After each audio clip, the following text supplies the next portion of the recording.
Congrats on the win. Thank you so much. Right here, Liz. Straight away. Man, that had to feel good. It felt great, yeah. Were you one of those kind of champs who would tell herself, you know, I'm not the champ until I defend the title? Were you one of those kind? 100%, yeah. Not only that, but my mindset is walking every fight like I have to earn this belt, regardless if that's 10 down the road and I still have it, undefeated as a champion, or it's 2 more. Every fight I have to treat it like I'm trying to earn the right to have that belt. Because of how things wound up the first fight with her taking a little bit of umbrage toward the fight being stopped in general, I know that you weren't exactly thrilled with the stance that she took, so does it feel like, you know, poetic justice kind of to end it the way that you did? Yeah, in all honesty, one of the things I've really been working is crucifix from every single position, so I really was trying to bait her to get back into a crucifix just anywhere, just so I could say, like, not only am I going to finish you again in the same position, but I'm going to do a lot more dominant, a lot more dangerous. But, you know, one of the things they had to keep talking to me is, like, if an opportunity is there, you're a good grappler, don't chase after something. And I saw it was there, and I knew I had to take it and just snap that arm. So when the crowd got a little impatient, let's just say, right, which tends to happen when you have situations like you guys had there in that round, in the back of your head, are you sitting there going, just chill, because I know what's potentially coming up here?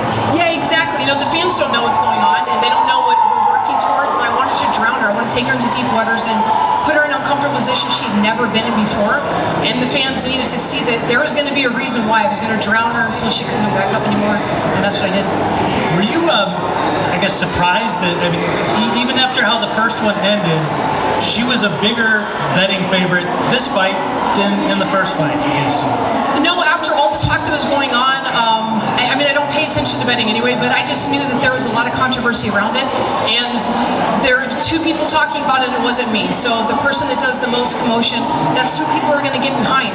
And I knew, I'm not that person that talks, and I know in the fight game, everybody wants to get behind somebody. Like the trash talker is the one that people are either rooting against or rooting for, but they're paying attention to. So I know that's something I need to do more, but I knew that my actions would back it tonight, and that what happened originally wasn't circumstance, that it was something I created. We heard a little bit of what you were saying in the cage. Just run through it again for us. You know, what's next? What do you want? What are you looking for? Yeah, so Ilima-Lei, MacFarlane, and I have been training partners for years. We have a lot of respect for really good friends. And she's talking about she wants to retire and she wants her fight against me to be a retirement. After her not making weight the last fight, and just, you know, who always wants to have to cut all the way down all the time, it would make sense to me, and I want to be Bellator's 135 champion, and I want to hold a belt in 2 divisions. And I can't think of anybody better to do that with than Ilima, as her retirement fight being my opening to opening a new division in Bellator. So I want to fight her in Hawaii for a retirement, and then Watanabe has worked way up the ranks. I think she deserves a second go, because I think I did catch her by circumstance. I don't think that is what was supposed to happen. And to do that in Japan, where that's where I grew up, and it's her home roots, I think that would be a phenomenal card for Bellator to put on.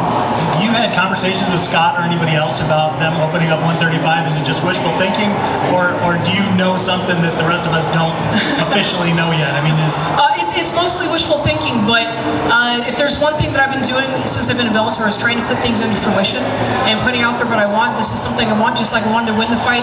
I said I was going to win the fight by the 2nd round. That's what I did tonight.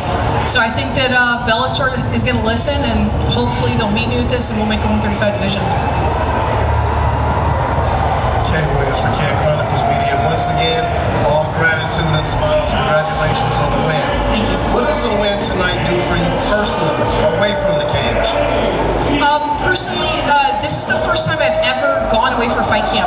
My head coach, he moved out to Virginia, and I have all the faith and confidence in his ability, and this is the first time I've ever left home for a coach. That's how much belief I have in his abilities and trust that I have in him and confidence. So I was like, hey, I know that you're moving to Virginia, but can I follow you and do my fight camp with you? So that meant that I left my wife with 2 kids, our nonprofit organization with all the dogs that she's training by herself and doing it all on her own. So this is a big win for me, because I left her all alone. I had to sacrifice. She had to sacrifice so much. So this is something that I had to show her, that all that sacrifice that we both did wasn't for anything. I did the right thing. And also, during the fight tonight, did you find yourself having to make necessary or different adjustments compared to your last match in James Velasquez? Yeah, absolutely. Definitely, she didn't run like she did the first time. And then on the cage, I definitely felt stronger against her the first time in the run around, where I just could easily manhandle her and move her around and control her. And where if I would give and take for a knee, she would give back. And she didn't, for one, she was punching me below the belt, which I had another ref saw, which was definitely a surprise for me.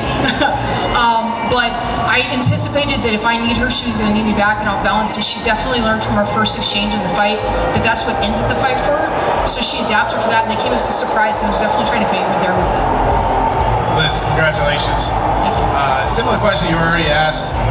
The crowd was booing. You have such an advantage on her on the ground. How hard is it to kind of stick to that game plan, knowing that the submission's going to open or something like that, but not having that, you want to please the crowd and let me slug it out with her? If you listen to my coaches, I actually went against the game plan a little bit. I had pictured something so much and I worked on it, I saw it in my head. And as much as I even tell other teammates, just because you picture something, don't do it, listen to the coaches. I just knew what we had worked on, I could tie into so much better, and I knew I had the gas tank to do it. So that was going against the game plan. But I know we all had the confidence that once I got there, I was doing the right thing. And whether the crowd boos or not, I've been in fights where I'm coming into a different country, and the entire country is against me. So the fans don't really sway me one way or the other. I want to go back to what you talked about, Ilima-Lei MacFarlane. I'm a little surprised you said that you want that match, because earlier this week you were asked about it. Sure, they were asking to defend the title against her, but the one thing you really stressed was hey, she's my friend, but I don't want to give someone a gift. She's lost 2 out of her last 3 fights. Do you really think she deserves a title shot? To win the 135 division, where she has a clean record, yes. There's something to be said. She did so much. I don't think that the flyweight division would be where it's at today in Bellator if it wasn't for Ilima.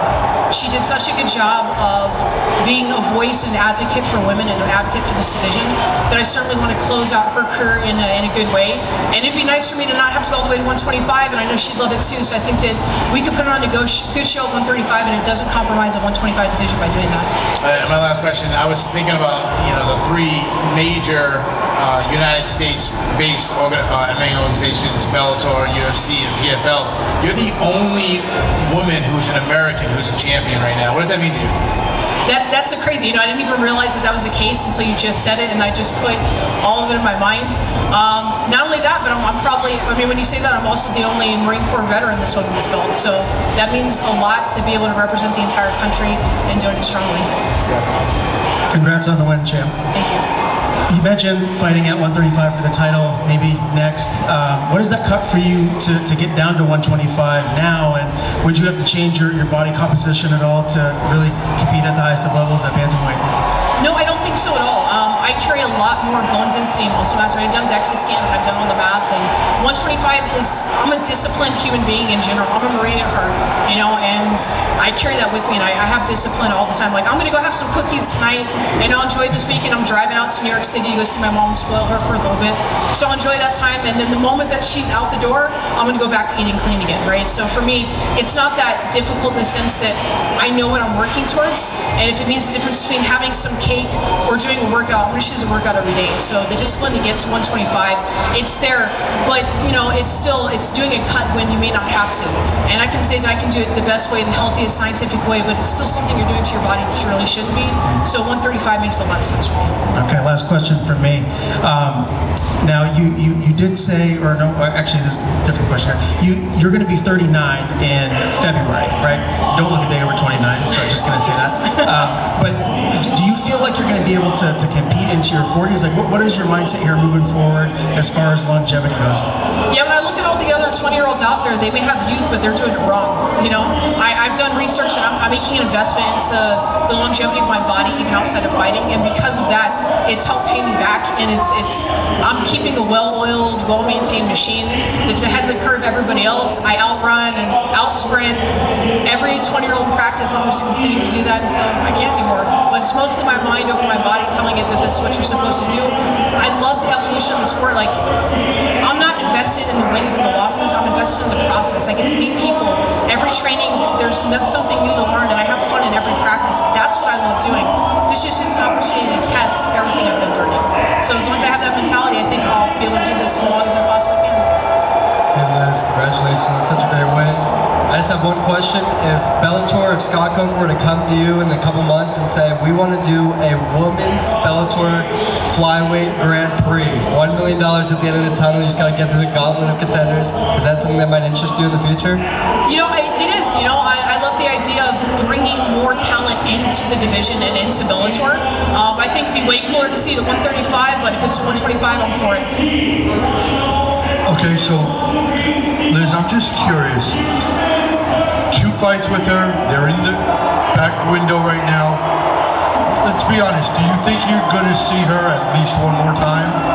I don't think so. I think that Bellator has done such a great job that they're continuing to grow this division. I think for one, her arm's going to have to heal, so that's going to take some time. But there are other women that are learning from the mistakes that she made in both fights, and I think they're starting to get really privy onto what she does and what she doesn't do, and they're going to be able to defeat her, so I don't think that you're going to see her rising to the top quite in the fashion that she has before. Now, this is the second time in your career you've been the co-main, well, the first one wasn't a co-main, but on a card where the main event is just visceral hatred. The first one being 205 with Conor and Eddie. Could you ever imagine yourself being part of such a visceral hatred type fight? For myself personally? Yeah. No, I don't. I mean, the extent that somebody would have to go to be able to spark that, I think would probably be, they'd be in jail. So you can't really push me to that. I have good composure, and I do want to put on drama that fans want to invest into, so they want to tune in. But it's also not really true to who I am. You know, I'm not a trash talker. It's just not. I believe that sometimes that's just trying to inflate your own ego so that you can feel confident enough to get in there. My actions always speak for me, and I can. If I run my mouth, I'm going to raise myself up on a cloud of something I'm going to fall through, and I'd rather not do that.